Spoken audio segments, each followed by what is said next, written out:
नमस्कार दोस्तों, आप देख रहे हैं एक भारत वंचितों की आवाज और आपके साथ मैं हूं राम बाबू गौतम। ये जो लोकसभा का चुनाव हुआ है, 2024 का लोकसभा चुनाव बहुत ज्यादा महत्वपूर्ण रहा है। ये देश भर में दलित राजनीति के लिए, बहुजन राजनीति के लिए ये चुनाव हमेशा याद रखा जाएगा, क्योंकि आप सबको पता है कि इस बार देश में जो भी चुनाव हुआ है उसमें संविधान और आरक्षण बचाने का जो है वो मुद्दा सबसे ज्यादा गूंजा। हर चुनावी रैली में, चाहे वो भाजपा की रैली रही हो, चाहे वो बसपा की रैली रही हो, चाहे वो इंडिया गठबंधन की रैलियां रही हो, पूरे चुनाव के सेंटर में संविधान और आरक्षण बचाने का मुद्दा जो है वो गूंजता रहा है। आप सबको याद होगा कि जून का महीना जो है वो बहुजनों के लिए, इस देश में दलित राजनीति के लिए बहुत ज्यादा जो है वो सियासी तौर पर मायने रखता है। आप सबको मालूम होगा कि 3 जून 1995 को उत्तर प्रदेश में पहली बार दलितों ने, अनुसूचित जाति के लोगों ने अपनी सरकार बनाई थी। 3 जून 1995 को उत्तर प्रदेश में मायावती जी के नेतृत्व में, बहन जी के नेतृत्व में उत्तर प्रदेश में बसपा सरकार का जो है वो पहला कार्यकाल शुरू हुआ था 3 जून 1995 को। तो जून का जो महीना होता है ये बहुजन राजनीति और दलित राजनीति के लिए बहुत ज्यादा मायने रखता है। अब एक बार फिर से जो है वो देश की सियासत में चर्चा शुरू हो गई है। क्या जून का महीना फिर से दलित राजनीति में एक बहुत बड़ा जो है वो दस्तक का महीना होने वाला है? दलित जो है वो केंद्र की राजनीति में दस्तक करने वाले हैं, दस्तक देने वाले हैं। इस तरह की चीजों को लेकर के तैयारियां जो हैं शुरू हो गई हैं, चर्चाएं शुरू हो गई हैं। सियासत में सियासी माहौल जो है इन्हीं सब चीजों को लेकर के चल रहा है। जून 1995 उत्तर प्रदेश में जिस तरीके से दलितों ने सत्ता पर जो है वो अपना कब्जा जमाया था, जिस तरीके से दलितों ने 1995 उत्तर प्रदेश जैसे बड़े राज्य में सत्ता हासिल की थी, क्या उसी तरीके से इस बार फिर से हालात पैदा होने जा रहे हैं? क्या उसी तरीके के हालात फिर से जो है परिस्थितियां पैदा होने जा रही हैं? क्योंकि उत्तर प्रदेश के साथ साथ देश के दूसरे हिस्सों में जो चुनाव हुआ है उसमें दलित और बहुजनों के ज्यादातर मुद्दे उठे हैं। आप हर रैली में देख लीजिए कि संविधान और आरक्षण का मुद्दा हावी रहा है, चाहे वो भाजपा की तरफ से हो, चाहे इंडिया गठबंधन की तरफ से हो। बहन जी ने भी बाबा साहब की बहुत सारी चीजों को लेकर के जो चुनावी रैलियों में जो है वो दलितों और ओबीसी के मुद्दे बहुत मुखरता से उठाए, अल्पसंख्यकों की बात की है। इन सब चीजों को एक चीज और सियासी तौर पे चर्चाएं शुरू हो गई हैं कि क्या इस बार का जो चुनाव है, इस बार का जो लोकसभा चुनाव है, क्या उसमें किसी को पूर्ण बहुमत नहीं मिलने जा रहे हैं, या फिर हंग जो है, हंग रिजल्ट आ रहा है, मतलब किसी को पूर्ण बहुमत नहीं मिलेगा। भाजपा की भी हालत खराब है। दूसरी तरफ इंडिया गठबंधन ने चुनाव तो जरूर लड़ा है, लेकिन उसके अलावा नीतीश कुमार पहले अलग हो गए, ममता बनर्जी गठबंधन में होते हुए भी अलग चुनाव लड़ा। अरविंद केजरीवाल का जेल में बंद रहे, उसके बाद आए, कई जगहों पर उन्होंने इंडिया गठबंधन के साथ लड़ा, कुछ जगहों पर अलग अलग चुनाव लड़ रहे थे। तो इस तरीके के सिनेरियो और हालातों के बीच में जो लोकसभा का चुनाव हुआ है, दूसरी तरफ बहुजन समाज पार्टी ने उत्तर प्रदेश के साथ साथ दूसरे राज्यों में अपने दमखम पर अकेले जो है लोकसभा का चुनाव लड़ा है। तो क्या इस तरीके की जो है चीजें चर्चा में चल रही हैं कि क्या 2024 का जब लोकसभा चुनाव का नतीजा आएगा 4 जून को, तो क्या किसी भी पार्टी को पूर्ण बहुमत नहीं मिलने जा रहा है? भारतीय जनता पार्टी जो 400 पार का नारा लगा रही है, क्या 400 पार वो नहीं पहुंचने वाली है? क्या 400 पार महज एक चुनावी नारा साबित होगा? क्या भारतीय जनता पार्टी को पूर्ण बहुमत के लिए जरूरी 272 सीटों से भी काफी कम सीटें मिलने जा रही हैं? क्या इंडिया गठबंधन भी जो मैजिक नंबर है सरकार बनाने के लिए 272, क्या वो उससे दूर रह जाएगा, या फिर बहुजन समाज पार्टी इसमें कोई मास्टर रोल प्ले करती है, कोई चमत्कार करती है? क्योंकि पहली बार ऐसा हो रहा है कि जब बसपा ने उत्तर प्रदेश के साथ साथ दूसरे राज्यों में इतनी बड़ी संख्या में अपने प्रत्याशी उतारे हैं, बिहार से लेके, पंजाब से लेके, राजस्थान से लेके, मध्य प्रदेश से लेके, छत्तीसगढ़ से लेके, उसके अलावा दक्षिण के राज्यों से लेकर के हर जगह बहुजन समाज पार्टी ने बड़ी संख्या में जो है अपने कैंडिडेट उतारे हैं। और बहन जी ने जो है टोटल जो है पूरे लोकसभा चुनाव के दौरान 36 रैलियां, मतलब 36 जगह बहन जी ने जो है वो चुनाव प्रचार किया है। उसमें से 30 रैलियां बहन जी ने उत्तर प्रदेश में की हैं और 6 रैलियां जो है उत्तर प्रदेश के बाहर जाकर के की हैं, जिसमें से पंजाब है, बिहार है, राजस्थान है और मध्य प्रदेश है। इन सब जगहों पर बहन जी ने जो है चुनावी रैलियां की हैं। तो देश में इस मांग को बहुत मतलब दिनों से उठाया जा रहा है कि देश में आखिर भारत को दलित प्रधानमंत्री कब मिलेगा। ये मुद्दा गाहे बजाहे जब कब उठता रहता है।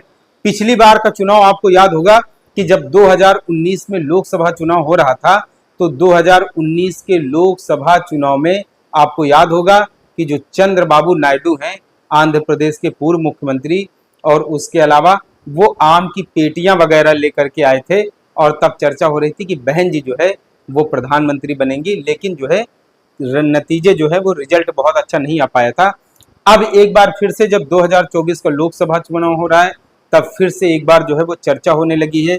सोशल मीडिया पर ये चर्चा हो रही है। इसके अलावा नेताओं की तरफ से भी मांग उठने लगी है कि आखिरकार देश को दलित प्रधानमंत्री कब मिलेगा। आपको पता होगा कि जब इंडिया गठबंधन की बैठकें हो रही थी, तो ममता बनर्जी ने उसमें सबसे पहले मल्लिकार्जुन खड़गे, जो कि कांग्रेस पार्टी के अध्यक्ष हैं, राष्ट्रीय अध्यक्ष हैं, उनका नाम जो है वो प्रपोज किया था, प्रस्तावित किया था। लेकिन उसमें काफी ज्यादा विरोध भी वहीं पर शुरू हो गया था।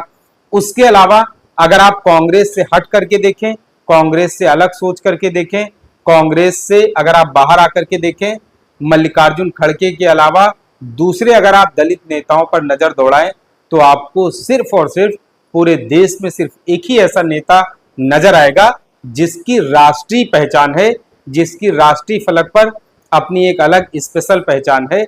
वो सिर्फ और सिर्फ उत्तर प्रदेश की 4 बार की पूर्व मुख्यमंत्री, लोकसभा और राज्यसभा की सांसद, बसपा की राष्ट्रीय अध्यक्ष बहन जी हैं। बहन जी का जो नाम है वो सोशल मीडिया पर बहुत ज्यादा तैर रहा है।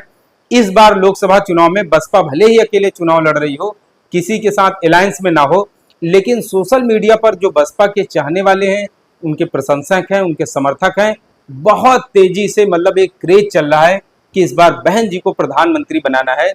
तो अगर ये लोकसभा चुनाव का जो 4 जून को नतीजा आने वाला है, अगर इसमें भारतीय जनता पार्टी 200 के आसपास सिमट जाती है, इसके अलावा कांग्रेस पार्टी, इंडिया गठबंधन 150 170 के आसपास आकर के रुक जाता है, और इसके अलावा दूसरी जो क्षेत्रीय पार्टियां हैं वो भी करीब 150 के आसपास सीटें लेके आती हैं, जिसमें से कि बसपा की भी अगर सीटें 20 से 30 सीटें मतलब 20+ सीटें रहती हैं, तो बहुजन समाज पार्टी सबसे प्रबल दावेदार होगी केंद्र में। तो अगर बहुजन समाज पार्टी 20 से ज्यादा सीटें लेकर के आती है, हालांकि कुछ लोग तो यहां तक चर्चा चल रही है कि उत्तर प्रदेश में जो है वो 30+ सीटें आ सकती हैं।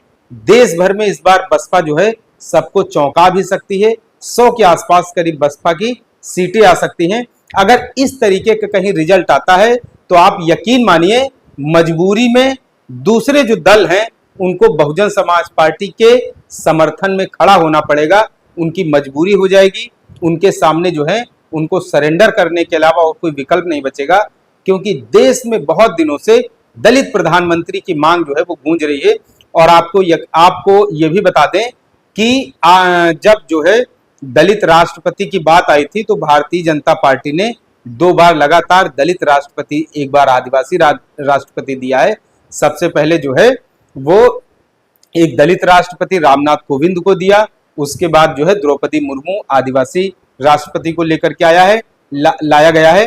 तो भारतीय जनता पार्टी भी अगर बहन जी का नाम प्रस्तावित होता है, तो भारतीय जनता पार्टी के सामने भी मजबूरी हो जाएगी, कांग्रेस के सामने भी मजबूरी हो जाएगी, इंडिया गठबंधन के दूसरे दलों के सामने भी मजबूरी हो जाएगी।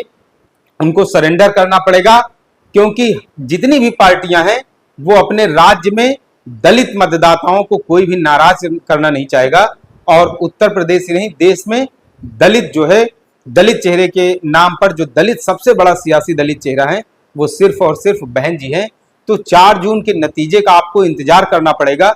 सोशल मीडिया पर तो बहुत ज्यादा जो है चीजें चली रही हैं। इसके अलावा ये सब चीजें बहुत ज्यादा सियासत में भी, सियासी तौर पे भी बहुत सारी चर्चाएं चल रही हैं कि अगर किसी को भी पूर्ण बहुमत नहीं मिलता है, तो उस मायने में, उस परिस्थितियों में बहुजन समाज पार्टी के सुप्रीमो मायावती जो है बहन जी, प्रधानमंत्री की सबसे प्रबल दावेदार साबित होंगी। जिस तरीके से जून 1995 में दलितों ने भारत के सबसे बड़े सूबे उत्तर प्रदेश में सत्ता पर काबिज हुए थे, क्या उसी तरीके से एक बार फिर परिस्थितियां बनने जा रही हैं? क्या देश का इतिहास, दलितों का इतिहास, सत्ता काबिज करने का, सत्ता में हिस्सेदारी लेने का इतिहास जो है वो फिर से दोहराया जाएगा? क्या जून का महीना बहुजनों के लिए लकी साबित होने वाला है? 4 जून का इंतजार है। 4 जून के बाद जो है सारी चीजें सामने आ जाएंगी।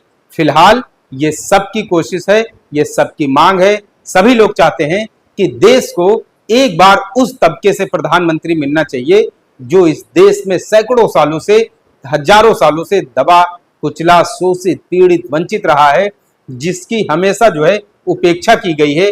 अब उस वर्ग का एक प्रधानमंत्री जो है इस देश को मिलना चाहिए, जिससे कि जमीन पर, ग्राउंड जीरो पर उन वर्गों के लिए काम किया जा सके। तो फिलहाल 4 जून का सबको बड़ी ही बेसब्री से इंतजार है। देखना है कि 4 जून को किस तरीके के चुनावी नतीजे आते हैं। क्या सियासत में जिस तरीके की गुफ्तगू चल रही है, क्या सोशल मीडिया पर जिस तरीके का सिनेरियो चल रहा है, जिस तरीके की चर्चाएं चल रही हैं, क्या 4 जून के बाद, जून के महीने में इस देश के दलित, शोषित, जो वंचित तबका है, क्या उसी वर्ग का प्रधानमंत्री इस देश को मिलने जा रहा है? क्या मायावती बहन जी इस देश की अगली प्रधानमंत्री बनने जा रही हैं? आप 4 जून तक का इंतजार कीजिए। 4 जून तक सबके सामने जो है तस्वीर जो है आईने के तरीके साफ हो जाएगी। आपसे अपील है, एक भारत को शेयर और सब्सक्राइब करते रहें, जिससे कि शोषितों, पीड़ितों और वंचितों की आवाज़ को सत्ता तक पहुंचाया जा सके। धन्यवाद।